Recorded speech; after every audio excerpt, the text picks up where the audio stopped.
Welcome to the Spark of Ages podcast. Today we're joined by Marc, a true pioneer in digital media who's been shaping the creator economy since the early days. If you've heard of Mr. Beast, aka Jimmy Donaldson, and I know maybe you haven't, Marc was the president of Jimmy's company from 2021 to 2024, and who helped scale it to incredible growth to over 350 million YouTube subscribers and expanded the brand into successful ventures like Feastables Chocolate and Mr. Beast Burger, which reached over 1,600 virtual locations worldwide. Marc's digital media journey started long before that, though. Born into tech royalty, his dad was a legendary software engineer at Digital who helped design the VMS operating system for geeks like me. Marc's been innovating since day one. After graduating from the University of Michigan, he co-founded TubeFilter and the Streamy Awards, which are basically the Oscars for the digital video world. Now Marc's bringing his digital expertise to Contrarian Thinking as their president, where he's based in Austin, Texas. Marc, welcome to the Spark of Ages. Thank you. It's great to be here. Good to see you guys. It's great to have you. I apparently have built up my Michigan connections over the years. My oldest son went to Michigan Law, and my youngest son is about to go to Michigan for bioinformatics, top programs in the country. So. That's right. Well, go blue. That's awesome. A lot of blue. It's very exciting to have you here. You've built up just this amazing business, and I know you're working on the next one. I'm sure you could talk about the stats, but a total subscriber base of over 476 million for Mr. Beast, 868 videos, the world record for an individual male with over about 72 billion views, incredible earnings, net worth, revenue growth. I think 2023, according to our data, is 223 million. So just an incredible business in a place where only a few do really, really well, right? This is like not just the 1%, but the 0.1. So what you guys built is remarkable. And so, Marc, you've mentioned that Jimmy Donaldson, aka Mr. Beast, possesses 12 great tools that set him apart. From your perspective, what are the most critical tools or skills amongst those 12 beyond just his on-camera presence or editing ability? Could you say it's this unique appetite for risk, self-conviction as an entrepreneur, obsession with data? There's so many ways you could talk about it. So just love to hear, the top 3 or 4 that pop to mind. Yeah, I think and I've talked about this a little bit before. I think you hit on some of them. And I look for this when I want to work with a creator, I need to see they have a number of these elements in place. Because part of what I do is I come in, I'm an operator at heart, but I like to go all in. There's those who live in the representation world, and there's those who live like really trying to build alongside. And a lot has been said about Jimmy, and he possesses so many different layers to his background and skills. But ultimately, he had the work ethic. So work ethic I put incredibly up there. The willing to take like a high effort approach to whatever the craft of the product is. So, I mean, there was a chart we would have in our decks if we were, trying to tell the story externally. And you look at like the first couple of years of his channel and how many videos he put out and how many subscribers. And it'd be like, he had like 600 subscribers. And like, then the next year was like 1,000. Like it didn't grow that much, but he was continually making videos, and they were mostly pretty bad. Like some of them were Minecraft videos, or some of them were just videos about YouTube, but he was studying all of that first gen YouTube creator content. And he would commentate on the titles and thumbnails, and he was obsessing. So let's say high effort, high work ethic, and then an obsession over, I look at, it became one of the core traits of what we looked for in employees there. And I still to this day will almost always look at that.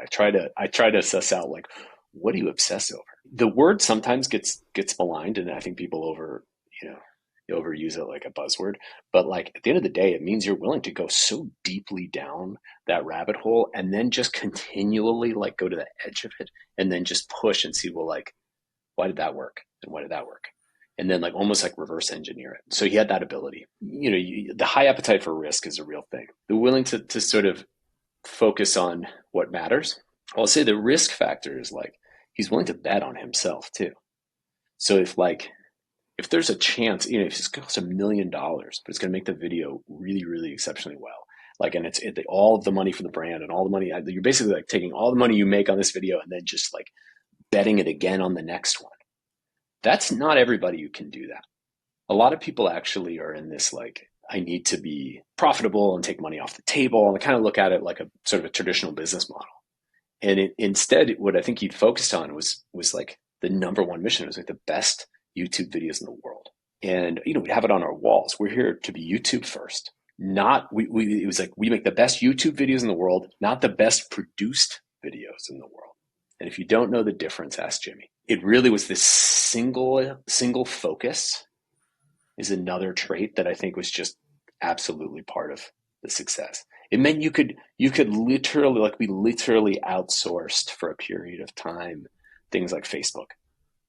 So like there would be cuts on Facebook, but it'd be made by like another company, because like the people in that building, the ones you actually invested in, should be like the best in the world at YouTube. His ability to recruit people is actually really strong too. Talent, what's the old expression?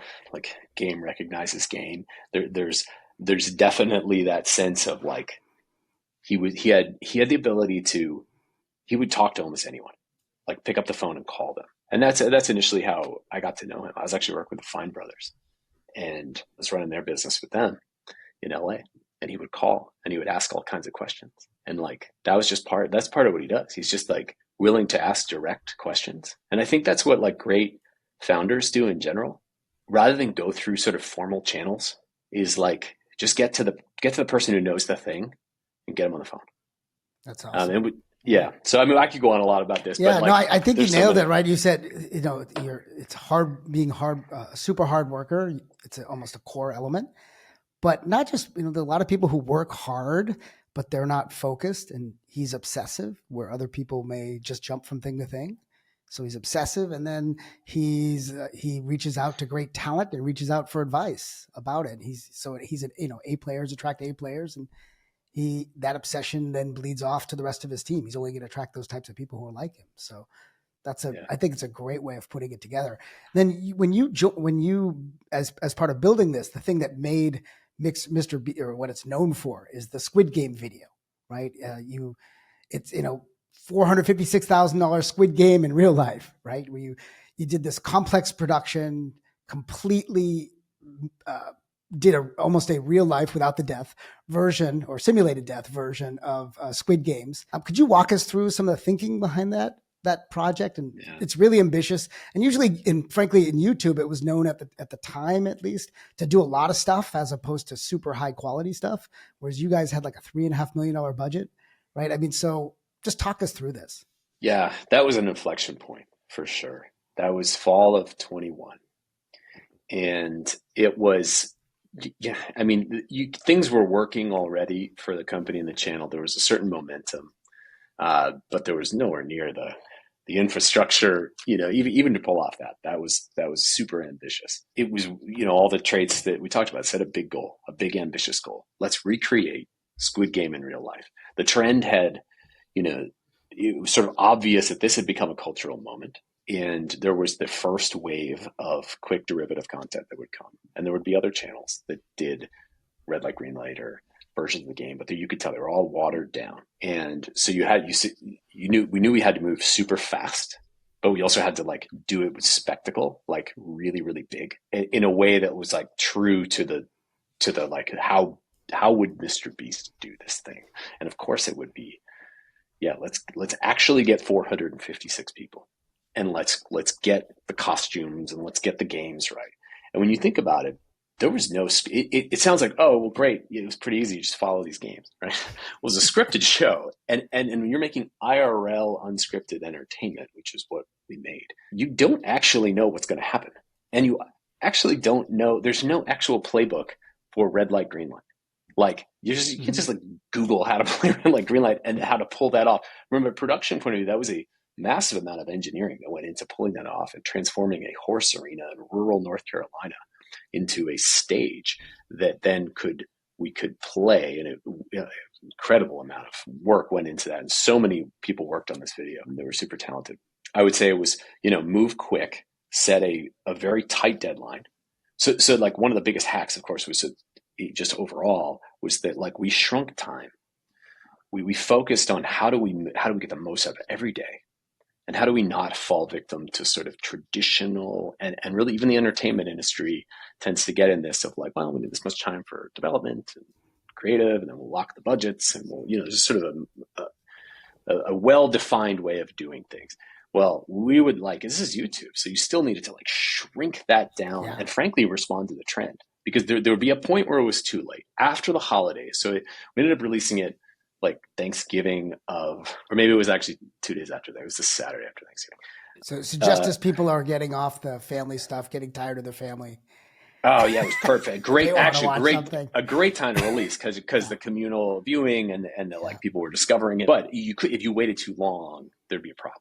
Like after the holidays, the theory get stale and people get into holiday mode, right? Totally. So anyway, quick. I mean, it was like no formal budgeting process. Very much like write some numbers on the whiteboard wall and just go. Like send teams. As a business person, were you kind of skeptical? I mean, you've done other types of production. That's a big number. You had the capital obviously to do it? Well, we had to go get it. Like we actually we went out and a lot of things. We had to go get a brand excited about this, comfortable with it, and ultimately create this like sense of FOMO, like this is going to be a huge thing. We ended up actually securing one of the largest brand deals at the time ever for a single YouTube video.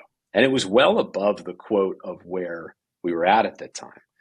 But sometimes you just know it's going to be a big deal, right? It was sort of in a sports analogy. This was a game 7 versus a mid-season game. So this was we had to go obviously secure a brand partner and ultimately take again a very big bet. It was not the company was certainly not like this was nothing. I mean, you're talking about this extraordinary appetite for risk. Would it have been one of these things that if it didn't work, would that be the end? Would that have been the end? No. I think the culture was and is, it's okay to fail. I mean, there are many videos that have failed that either were entirely scrapped, weren't good enough to upload, or had to be reshot. It's a type of scrap, or it just didn't work. They just kind of flopped and were low performing. The goal was always a 1 out of 10. If you know YouTube, 1 out of 10 is your last 10. It's your number 1 out of the cohort. So it depends. I mean, obviously, like there's certain types of failure that can be existential. But if it was a 5 out of 10, you guys had enough and it had enough momentum that people would have backed the next one. So that's really cool. So this brings me to the next one. So you talked about how fast you had to move, right? This incredible operational speed and execution. So what did Mr. Beast understand about entertainment, and how does it drive go-to-market that traditional Hollywood didn't understand? Yeah. And I would even go further with that question and say, frankly, I don't even think YouTube necessarily understood, because around that time or even before that time, YouTube was paying creators to just crank out hours and hours of content. So that also wasn't great. You guys went for high production value. Yeah. It's funny because right while we were shooting and prepping that video, we were finishing what would be the last YouTube original that we would do. Is that last crop of YouTube original. So I remember we were pulling an all-nighter at SoFi Stadium in LA, filming Creator Games 3.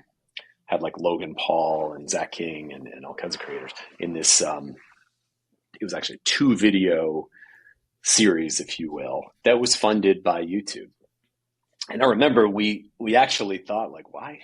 What did we need to do a YouTube original for?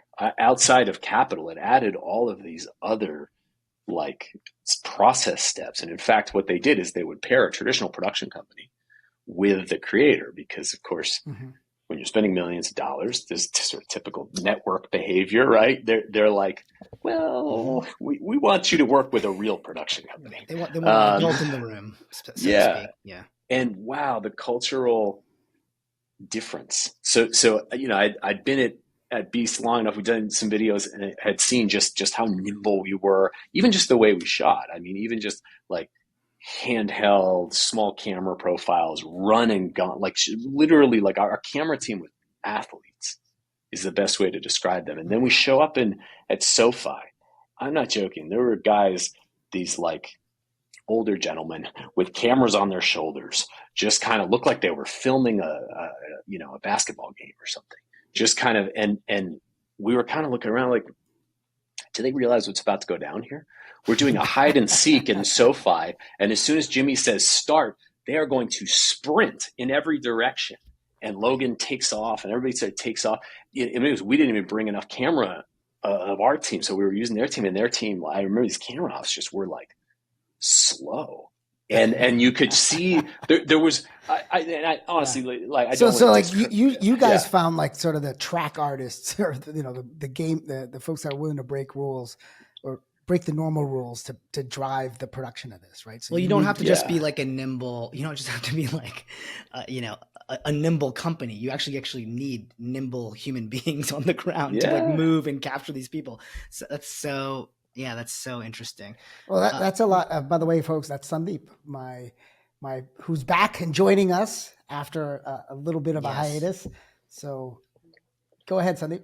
Oh yeah, no, sorry. Yeah, I'm jumping in as the producer just to say, because this is very much in my world. Marc, like you've talked about with me how you guys, and you mentioned it a little bit, but like ditching budgeting, like talk about a totally wild, reversal from the norm, right? Like from how we do stuff in Hollywood. What does that mean to ditch budgeting? We didn't have line producers, and we realized, like, look at the traditional setup. It often had to do with power and trust. If you get down to sort of root cause, right?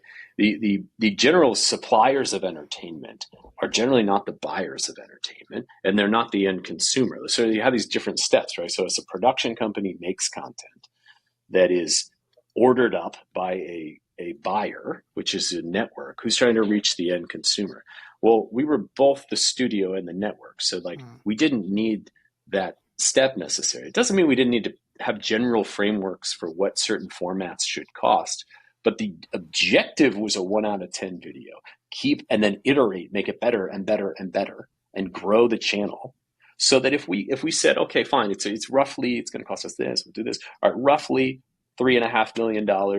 Great. Low, mid, high, it's $3 to $4 million. Great. Let's try to hit that bullseye somewhere in that target. Now let's go.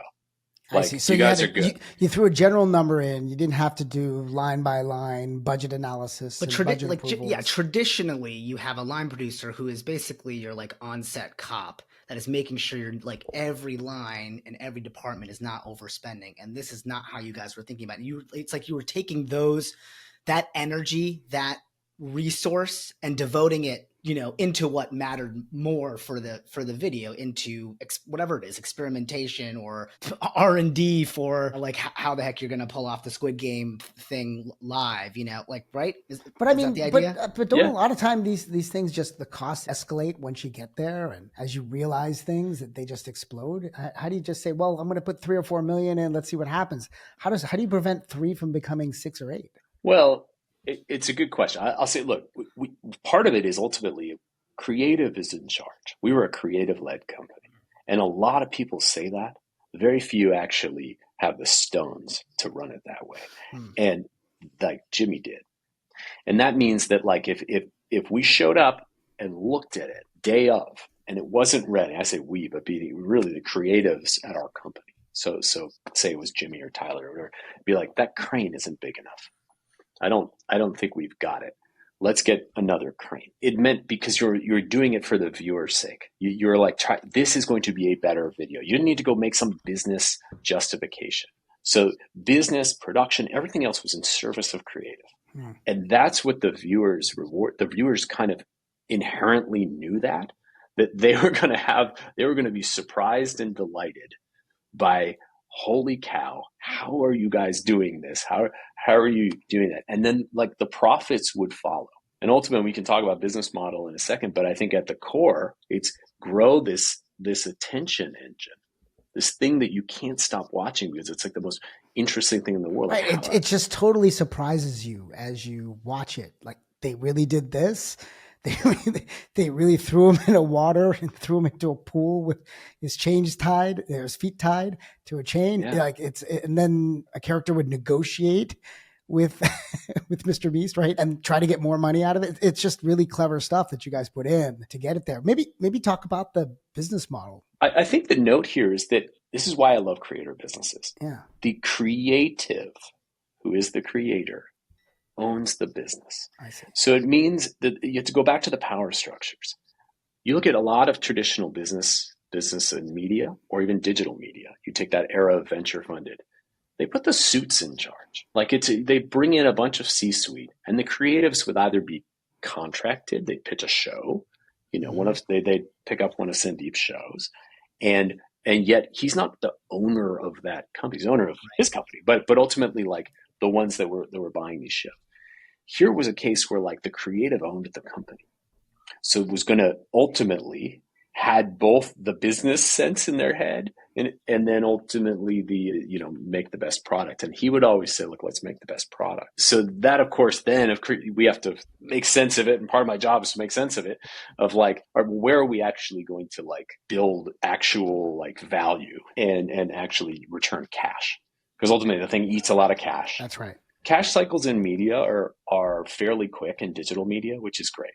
If you make a video and it bangs, right, like totally 100 million views, you're getting paid about, call it 60 days max from YouTube after you got uploaded. A lot of your revenue's happening right away. And then there's sort of, it's a long curve and a tail. So you'll just it becomes part of your library and it's just kicking off cash. So is that the way you think about this? So when you get ready for the video, you have this notion like you talk about where right after you release it, there's going to be a pop because advertising is based on CPMs, cost per thousand. You get so much for advertising, but you also have a sponsor who's helping to back it. What do you think there's a percentage of the production they're covering? Or maybe you have sponsors and they're covering it, especially the one that you highlight in the video that you guys have so clever, really clever product placement as part of this. Yeah. And so how do you think about percentages and numbers for each element and the timing of that? Yeah. Obviously at each stage of the growth, you wanted to keep somewhat in line with the performance of the videos. So you had to know how much you're getting from the brand. Let's start with that. That was sort of a known number. You signed a contract. Typically, it would be, one or multiple videos with some sort of advance payment, some sort of payment mid stage, and then certainly payment when you upload, because that you sort of delivered it at that point in time. Our rates kept going up as the views got higher, and we had some, a wonderful return rate of advertisers. They were seeing the beast effect and how powerful it could be, especially with the right integration and then the right CTA. Like it could be game changing. For Squid Game, it was Brawl Stars. That's a globally available free to play game. I think I saw it past $3 billion in total revenue. You might want to check me on that. I know it crossed 2 at some point. So you think about I loved that category because it's so lucrative, right? Because in that one they have in the game, you either buy the game or in the game you're buying things, and they're just if it works, it really works. Yep, plays the global audience well. We'd have some brands come to us. They would be for US only, and they'd be like a financial services product, and they're like, it's for you got to be 18, and you start just narrowing the box a little bit, and you're like, yeah, you're going to pay for the total audience. If you're going to take our spot, you're buying out effectively the spot. You're going to take, there's all this sort of wasted audience that are going to see that because you can't regionalize integrations at this point. Maybe one day. But I think what you're bringing up is a really great point about this, is that as part of being the creator, that if you're creatively led, part of picking a great sponsor is making sure you're appealing to your audience, right? You're not just taking it for money. You could take it for money, right? And some of these financial firms will pay a lot for access to a small portion of that audience, but you want to make it, even the promoted item should be part of the show and should be interesting to a wide group of people. So it's a really smart way of looking at it. Oh yeah, with Squid Game, we had actually made Brawl Stars integrated into a game element, and the contestants are like throwing like they're dodgy, and it was like, "Thank you, Brawl Stars! Thank you, Brawl Stars!" But I know my kids at home would be with their friends, and they would start playing, and they'd be like, "Thank you, Brawl Stars! Thank you, Brawl." It became like its own little meme in a sense. It's just the power of integrating into something that culturally relevant is was super valuable. And the brands that understood that were rewarded. That's amazing. Yeah. Hopefully that answers your question. No, that does. It really deal. helps. Yeah. So you have a brand deal, you have your CPMs, you have follow on. Exactly. So what we think about is brand deal, ad rev from YouTube specifically. And that's largely determined on, you wanted a duration where you had a long enough video to pop mid-roll, kind of basic YouTube 101 stuff. So want to be over 8 minutes long. Longer videos typically could generate more ad breaks, could generate more revenue. But ultimately, again, it wasn't revenue first. It was make the best YouTube videos first. But you had some sort of nice associations with longer videos. Then you had downstream syndication.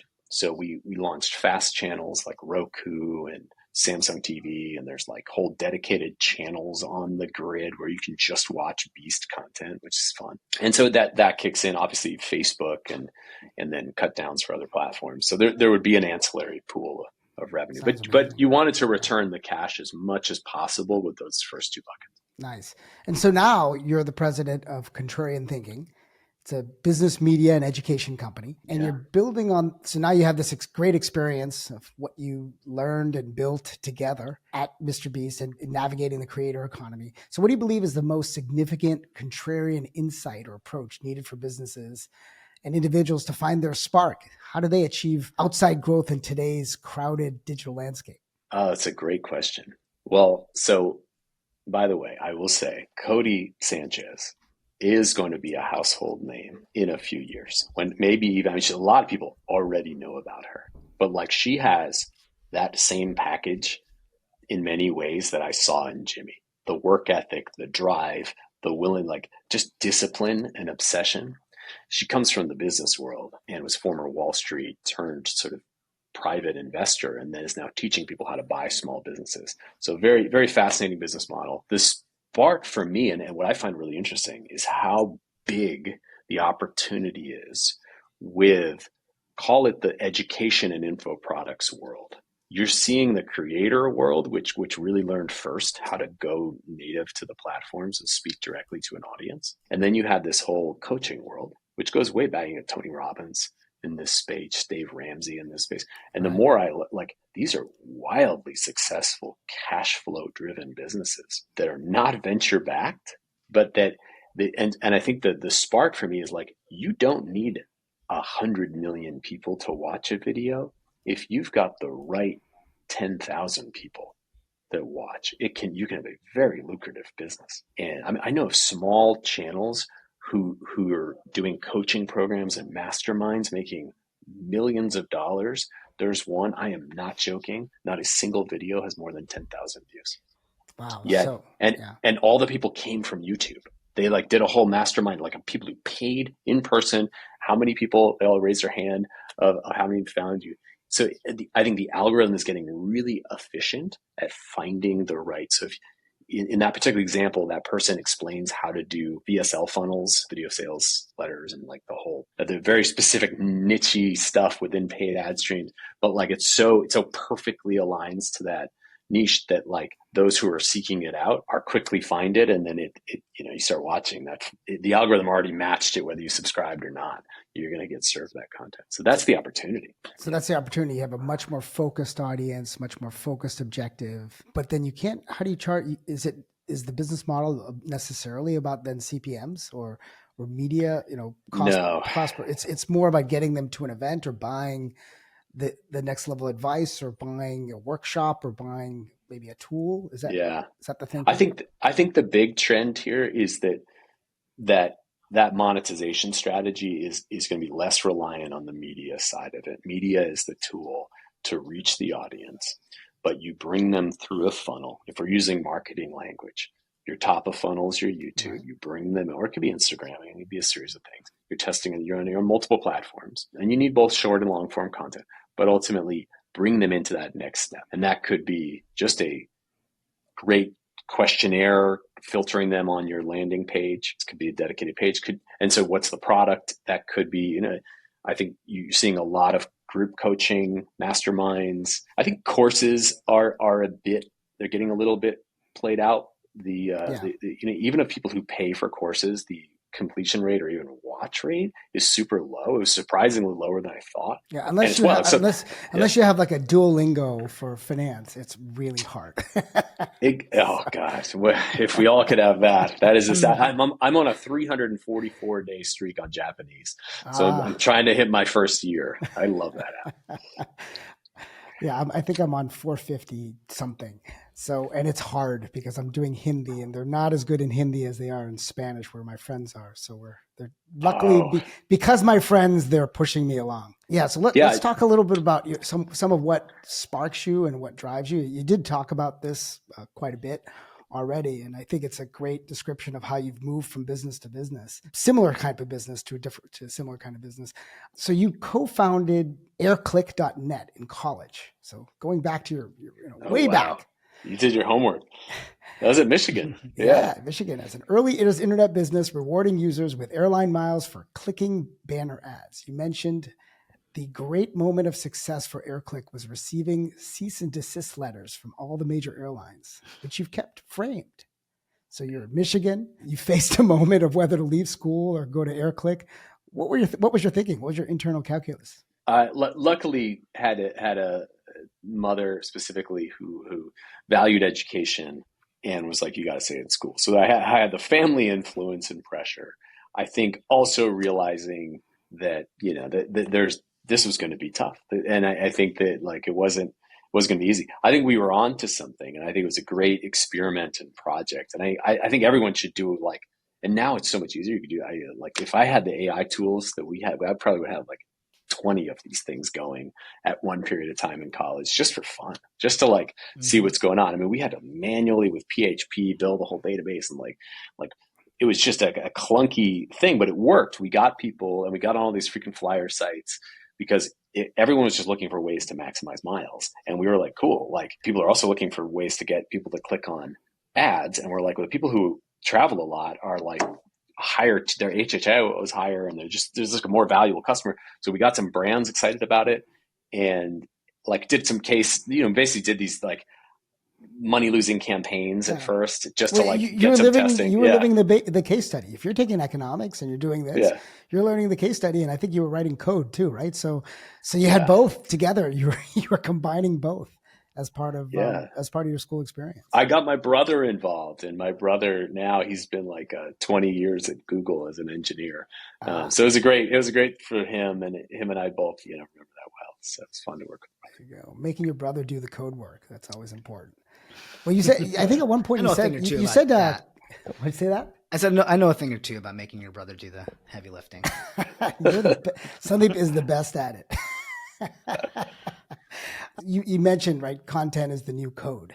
When did you realize that? You built a business that was based on code, AirClick. When did you realize that? Was there a point there where it just hit you? It was probably going back to the guild and Sandeep's days, that when we started to realize that anybody could kind of go direct to an audience, it now became about kind of all that you could experiment and engineer with that. That's what I loved about the Tube Filter community that we had. And we were all just sort of figuring it all out together. And I think and then you guys were you guys were superstars. We were all kind of starstruck when y'all would come around, because you were your show was so popular, and it was, obviously you won a bunch of streamies, and it was that's what we were trying to reward. We're that you guys didn't need a buyer to tell you, I'm buying. It's funny that you say that, because my experience of it at the time too was we didn't even know we were it's almost like the analytics or something wasn't there yet. I didn't even know how popular it was, really.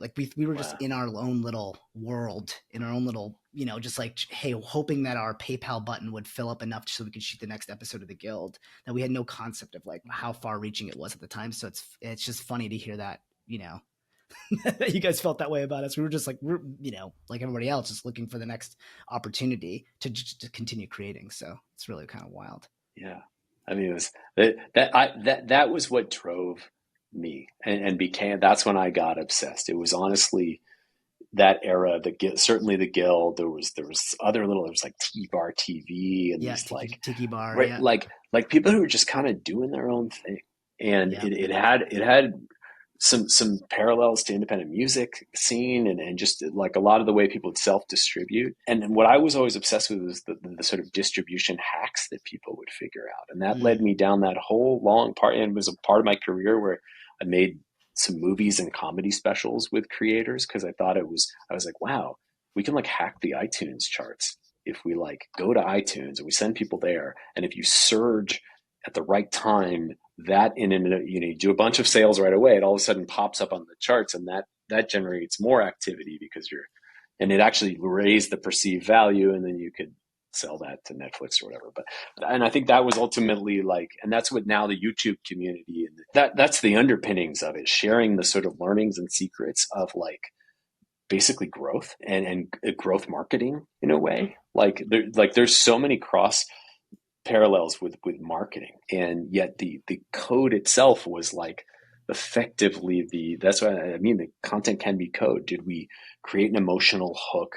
Did we get them early enough to commit to the video? Did we pay off the expectation of the click? Like the click had a lot, like the click trigger drove some emotional response that chose that one out of that. We have to study why that click and then pay it off in the first 30.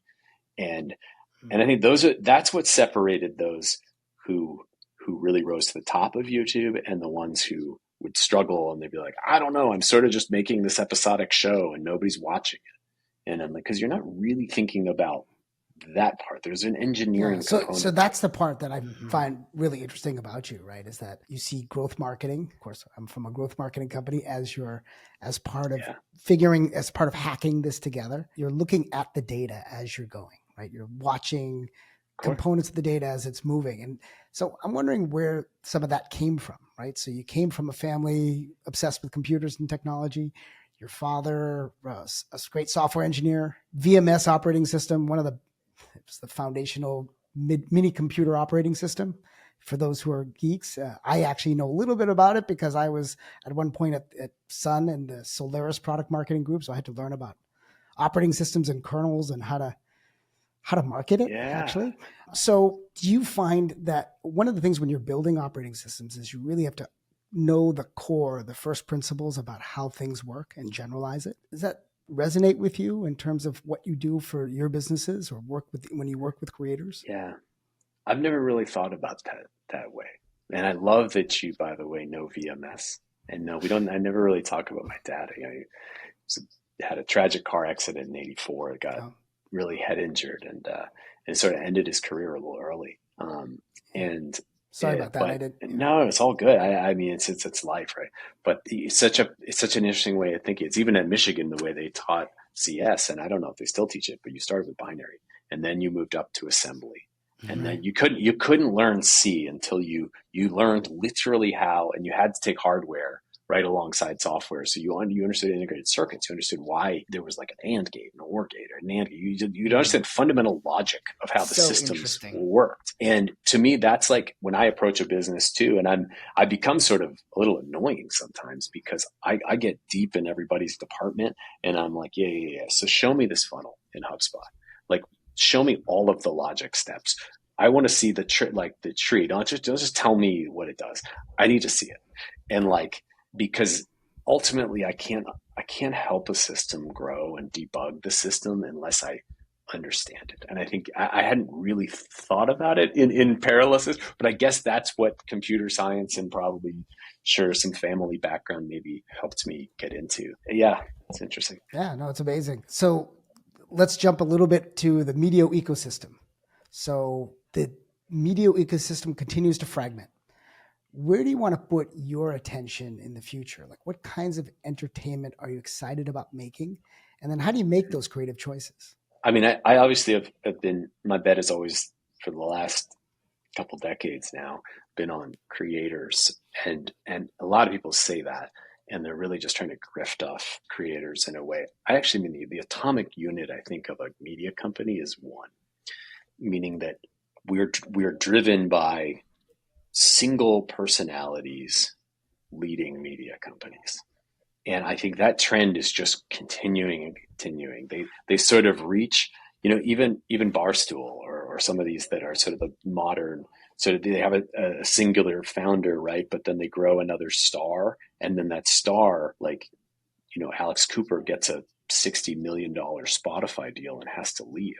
Like, I don't even know that there's anything you could have done to stop that force. It's like a force of energy that when it's going to leave, and there's very, very few examples of media companies retaining creator stars. I talk a lot sometimes about BuzzFeed being the ultimate opportunity. They were one of the best at generating through their creative fellowship program, just the way they like approached the process of making YouTube, that they actually had one of the best talent pipelines ever. And they would have Try Guys and Sophia Nygaard and name it, tons of talent came out of BuzzFeed, and yet they all left. They didn't know how to retain them. So I think still, I don't. And so then I'm like, all right, well, you can't fight sort of the laws of physics, right? And so to some degree, I think some of the laws of physics are small companies led by creators where they own the company. That's stable state, because they can make when they want to make. You can pivot quickly. You're not beholden to some investor timeline or expectation of what the business should be. Obviously, there's investors now trying to get into that space and trying to buy pieces of it. I think good luck. I mean, there's certainly risks there. There's key person risk, all that kind of stuff. So trend wise, I think that's where I'm at. So the focus on the great creator, in your case, you're obsessed by the single creator at a time, right? As opposed to the portfolio of creators, because you can build off of that and build continuity off of that. I think that people obviously want to watch or listen to one person. It could be a group of people. When I say creator, a creative group. I think you could put Dude Perfect in the same, but it's that kind of where it is in a sense. But having 30 of those under some sort of corporate umbrella, people are trying it. It just historically doesn't tend to work. The incentives aren't aligned correctly. It's hard to manage, and it gets a little tricky. What about agents? Does it work? Look, the concept of representation, and I've gone all ways on this, but I basically see them as like they're force multipliers if applied correctly. There's certainly trends and habits of agents around transactional mindset and short-term thinking, where you're sort of, because of the incentive alignment is around commissioning the sort of cash portion of a deal. You sometimes, if not managed correctly, that can get off track. Like, so example, you're brought into a deal, like there's one for like $1 million and there's one for $5 million. The $1 million is probably a better long-term strategy, and the $5 million isn't, right, but it's a bunch of cash and it's a crypto deal and you take the cash like that. And the tendency to steer towards that is there. That being said, having to build everything in-house, like one of the challenges with a single creator business is you're just not getting market visibility. So you want to know where the market really stands. And I think the agencies have proven to be good. They get market intel very quickly, and they're able to find decision makers and route. It's really in how you manage and who that person is that is your agent. And then what about the like studio production companies? And then of course there's the streaming platforms, right? Streaming platforms are interesting for reach. I think it's why Netflix is the other YouTube, right? They are now the two biggest video platforms.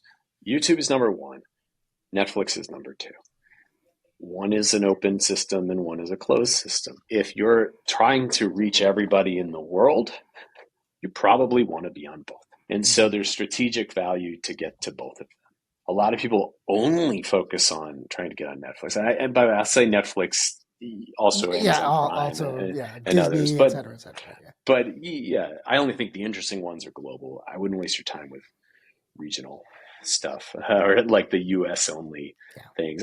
I mean that in at least the way I think about it, at least. I suppose for some people that totally works to do a country specific show. But generally the trend is, especially if you're building a brand that is global, go global. So I think there's value to doing something there, but not if you don't want to cannibalize your asset of the channel that you've created. So that's why if you look even with Beast Games on Amazon, the channel on YouTube kept uploading consistently and still is meeting the viewer expectations, even if there's this other narrative and storyline. And they really smartly, marketed into it where there was the lead in to it that then went to Amazon Prime. That's cool. Well, speaking of a lead in, I'm going to take this opportunity to jump and lead into our game because we're getting to that part of the episode. Let's do it. All right, Marc, you are in the hot seat. Welcome to this part of the show. It's called Spark Tank. So you're now in the Spark Tank. And this is where marketing legends come to flex their strategic muscles. And occasionally, while trying to reach for ideas that seem just out of grasp, they pull those strategic muscles, landing them on the 60-day DL. Today, we're joined by the one and only Marc Hustved, former president of Mr. Beast, the Mr. Beast YouTube empire, and the man who turned, that sounds completely impossible, into, this is just Tuesday afternoon at the office. But tonight, we're not talking about burying people alive for 50 hours or giving away private islands like their party favors. Instead, we're diving into the mad, magnificent world of marketing stunts. Okay, so from skydives from space to disappearing fast food icons, we've scoured the history for the most audacious, brilliant, and downright weird campaigns ever conceived. Some that even Mr. Beast might say, that's a bit much. So here's how this is going to work, all right? I'm going to read you guys 3 statements. 2 of them are true, bona fide, real tales of marketing genius that made CFOs everywhere clutch their pearls. 1 of them I completely made up. So your job is to sniff out the fake, and I'm going to count down 3, 2, 1, and you guys will reveal your answer at the same time. No Googling, no consulting your inner circle, no getting your friend on the phone, Marc, Mr. Beast, for a lifeline. No okay? AI feed into my headset. All right, you guys ready to separate fact from fiction? Yeah. Here we Let's go. Okay, round number 1. Burger King once encouraged customers to unfriend 10 people on Facebook in exchange for a free Whopper, resulting in over 230,000 friendships ended before Facebook shut down the campaign. B, so we'll call it A. That's choice A. Choice B, in 2017, Skittles launched a campaign where they sponsored an exhibit at the Boston Museum of Science to teach refraction and create indoor rainbows that would then precipitate actual Skittles. C, Red Bull sponsored a record-breaking 24-mile free fall from the edge of space, generating over 50 million live stream views and cementing Red Bull's reputation for extreme stunts. Which of these is not the true marketing stunt? All right. You guys ready? Ready. Bring it on. 3, 2, 1. B. Okay. Or 2. Yeah, 2. I guess it makes sense to do the numbers. That's right. Yeah. So Marc says 2. Rajiv, you say 1. All right. Well, you guys are both right in that the Red Bull one was definitely true. Red Bull Stratos event was one of the most successful branded stunts in history, setting world records and boosting Red Bull's brand visibility. The next correct one, or the next true one, drumroll, is in 2009, the Whopper sacrifice campaign was well documented and received widespread media coverage for its boldness and viral reach. So I'm sorry, Rajiv, that's right. The Skittles I believed, idea. I did want to believe that one was true because Yeah. it's really clever, but I was like, why would you ever tell somebody to unfriend someone? That's just evil. Yeah, exactly. So because it's unfriendly. attention getting. It's attention getting. And I Alright. do think Skittles should try to make real rainbows that rain Skittles. That was my idea. I thought that and would I be want to so see that cool. happen. Good pitch. Remember Museum of Science where it's fun to find out? Anyway, Exactly. Oh, I grew up there. Anyway. Yeah. Well, Boston Museum of Science. That was another tell that it was obviously I wrote that because that's the place I'd go. Okay, round number 2. All right, so Marc is in the lead, hopping off right out of the gate here. Well done. All right, round number 2. Number 1. Snickers once launched a hidden camera campaign in escape rooms across the country where an actor in a giant monster costume pops out at unsuspecting players who have to then feed it a Snickers to tame the hunger beast. 2. IKEA once built a fully furnished apartment inside a Paris subway station, allowing commuters to live in it for a week to demonstrate the brand's space-saving solutions. Or number 3, Taco Bell once claimed to have purchased the Liberty Bell in Philadelphia, announcing it would be renamed the Taco Liberty Bell in a full-page ad, causing a national stir. Which one of these is not the real marketing campaign? All right, ready? 3, 2, 1, display your answers. Okay, Marc says 1 was fake. Rajiv says 3 was fake. All right, so number 2 was in fact real. So you guys both got that right. The IKEA transformed the Auber metro station into a live-in showroom with 5 people living there for 6 days, attracting global media attention. So it's just too good. That was true. It's brilliant. Here's the other true one. This 1996 prank was an April Fool's joke. Taco Bell later revealed the joke and donated $50,000 to the National Park Service. So once again, 2 for 2. Marc crushing me. Way in the lead here, because while Snickers has run a lot of creative campaigns, there's no record of a worldwide escape room. I really do like that you believe my stupid ideas so much. That's I love outlandish stuff. I mean, what can I say? Well, you guys want to know the hack? You actually pick the dumbest idea of the 3, and then that's usually the one. Because it wouldn't, the others wouldn't have gone viral, and we would be talking. Anyway, that's right. Okay, well, let's see if this holds up. All right, this is the third and final round. Of course, for this one, points are doubled, so that we can give my brother a fighting chance. Here we go. Number 1, KFC once launched a chicken sandwich into the stratosphere using a high-altitude balloon and documented the journey in a viral video. 2, Coca-Cola once installed happiness machine vending machines on a college campus that dispensed everything from flowers to entire pizzas, delighting unsuspecting students. Or 3, Pepsi tried a surprise taste test campaign centered around convincing disappointed restaurant patrons who ordered a Coke at a restaurant but was then asked, is Pepsi okay? And this resulted in a viral digital ad campaign as many customers surprisingly favored Pepsi in the blind tests. All right. Hold on a second. So you have KFC sending a chicken sandwich to the moon. Not to the moon, but to the stratosphere. To the stratosphere. That would be wild. Just to the stratosphere. Yeah. They're not claiming they went to the moon. And the happiness machine? The happiness machine vending machine and this Pepsi sort of guerrilla taste test campaign. Okay. All right. Ready? 3, 2, 1. 3. Okay. You both did not choose number 2. So Rajiv, you chose number 1. Marc, you went for number 3. You both didn't choose number 2. The Happiness Machine campaign did in fact become a viral sensation with millions of YouTube views and positive press for Coca-Cola's brand. So you're both right on that. Now the other real marketing campaign in 2017, KFC partnered with the Worldview Enterprises to send a zinger chicken sandwich to the edge of space, and the stunt was widely covered in media. Once again, my brother believed my BS idea. Marc is the best outlandish marketer. I remember these. I realize I spend a lot of time on the internet, and they pay attention to brand campaigns. I love it. Actually, wild hack. If you ever go to Cannes Lion Marketing Festival, you go into the basement of the Palais. All of these random international marketing campaigns are put up there for art. I love, and I will, when I can get some free time, I just wander around and read all those campaigns. So this kind of stuff I love. I love it. I'm going there the next time I'm going to that museum. I was just in Cannes last year, but we did not know to go there. So it's only during Cannes Lion. Oh, it's only during that week. Yeah. It's only if you're there. Otherwise, but I think you can see them online. On their website. All right. Well, so Marc, clearly the victor here of Spark Tank. Well done. I mean, just a clean sweep. I mean, absolute drubbing. I think you might be the only one that's ever gotten all 3 right. I think so too. 3 for 3. I don't think I've seen that before. So well done. Marc, I do have to know, which of these should I go out and pitch? The Skittles Taste the Rainbow, the Snickers Surprise Monster, or the Pepsi ad campaign surprising customers who beg for a Coke at a restaurant? None of them. They're just not. None of those I think would pop off. Damn it! And go viral. This is why Mr. Beast didn't. I couldn't get a job there.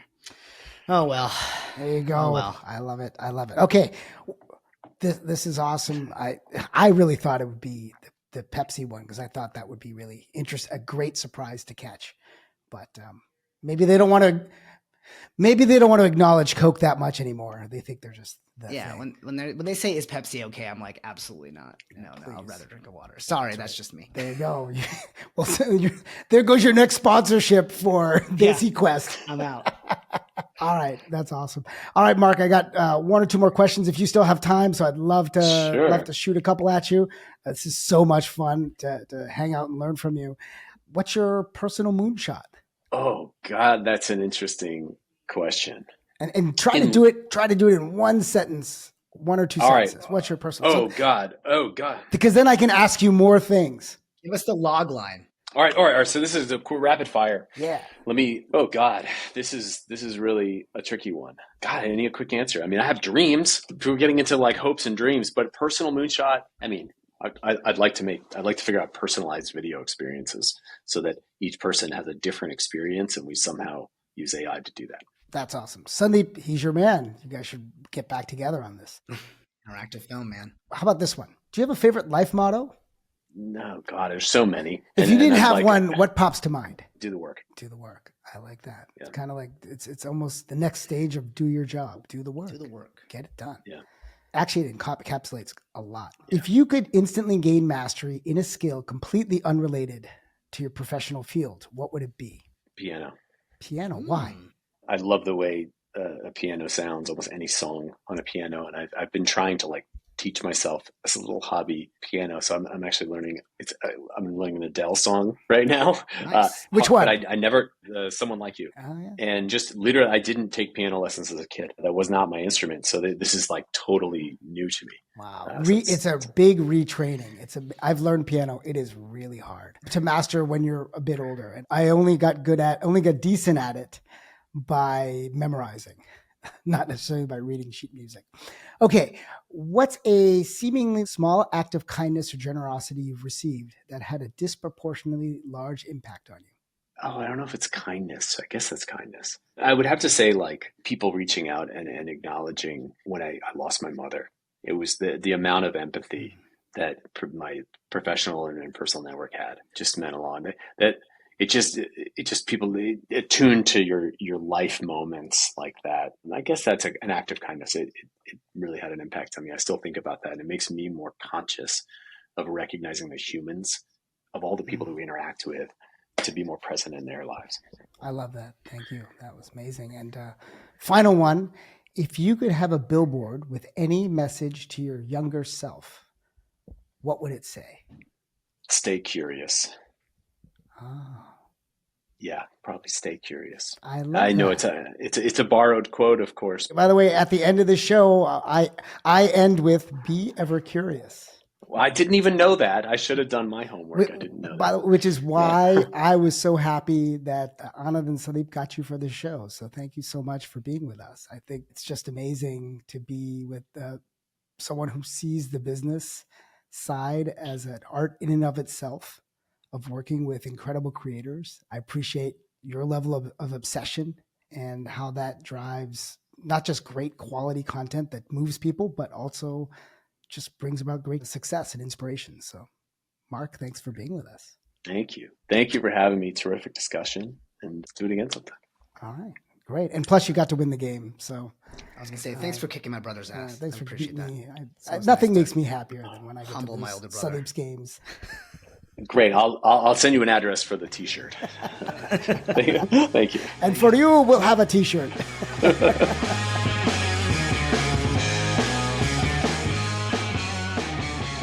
right, that was really interesting. I think, Awesome. I want to thank you guys for booking Marc Husfeld. I mean, he's so, frankly, I am not the target audience for Mr. Beast, but I found it really interesting and compelling. Or maybe I haven't really realized. I'm one of the ones who aren't. I think you don't know that you are the. But when I watched it, I was just having a blast, and I love all the integrations, and I love the cleverness by which they did it. And I was like, I can't believe this is a show only for YouTube. I'm just blown away by the level of thinking and production and product integration and marketing. It's wonderful stuff. It's wonderful content. Yeah, he said it, right? He said that they wanted to be an intention engine. And I think they definitely accomplished that on, the world's most foremost global platform to consume entertainment.